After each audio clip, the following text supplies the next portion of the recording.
வணக்கம். சற்று முன் கிடைக்கப்பெற்ற ஒரு மிக மிக முக்கியமான செய்தி ஒன்று வெளியாகி உள்ளது.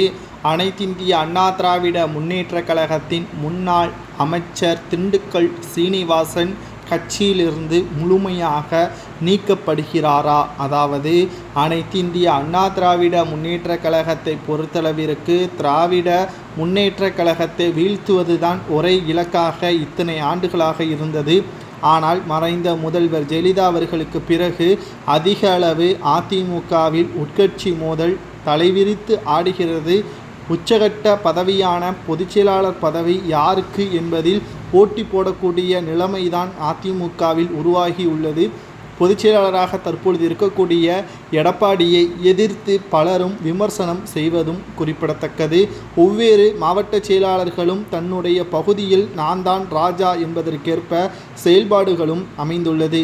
மேலும் பொதுச்செயலாளர் எடப்பாடி பழனிசாமி அவர்கள் இந்த ஆண்டு இறுதிக்குள் அதிமுகவில் மட்டும் சுமார் 14,500 தொண்டர்கள் தான் புதிதாக இணைந்திருக்கிறார்கள்.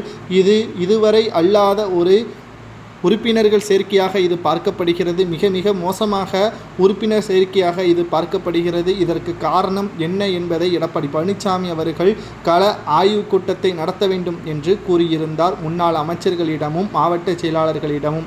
அதன் அடிப்படையில் கும்பகோணத்தில் நடைபெற்ற கூட்டத்தின் பொழுது திண்டுக்கல் சீனிவாசன் அவர்கள் அதிமுகவின் செயல்பாடுகளை கருத்தில் கொண்டு புதிய உறுப்பினர்கள் சேர்க்கையை அதிகப்படுத்த வேண்டும் என்று கூறிக்கொண்டிருக்கும் பொழுதே மோதல்கள் ஏற்பட்டது. இதனால் அதிமுகவின் தலைமை சரியில்லை, உங்களது தலைமை சரியில்லை என்று திண்டுக்கல் சீனிவாசன் உட்பட அனைவரையும் விமர்சனம் செய்த நிர்வாகிகள் அனைவருக்குள்ளே மோதல்கள் ஏற்பட்டது.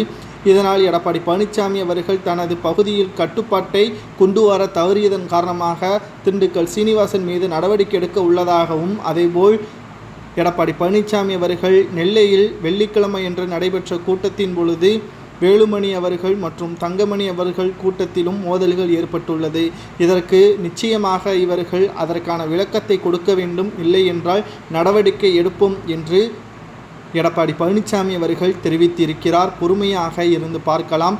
அனைத்திந்திய அண்ணா திராவிட முன்னேற்றக் கழகத்தை பொறுத்தளவிற்கு எடப்பாடி பழனிசாமி அவர்களது தலைமை மிக சிறப்பாக இல்லை என்பது வெட்ட வெளிச்சத்தில் வந்துவிட்டது. ஓபிஎஸ் அவர்கள் அதிமுகவில் மீண்டும் இணைவதற்கான ஏற்பாடுகள் இது அமையப்போவதாக தற்பொழுது ஒட்டுமொத்த அதிமுகவின் நிர்வாகிகளும் தொண்டர்களும் எதிர்பார்த்து கொண்டிருப்பதாக தற்பொழுது செய்திகளுக்கு முற்றுப்புள்ளி வைக்கும் விதமாக தான் அதிமுகவின் சிறந்த தலைவர் என்பதை சுட்டிக்காட்டும் விதமாக நடவடிக்கை எடுக்கப்படும் என்றும் கூறப்படுகிறது.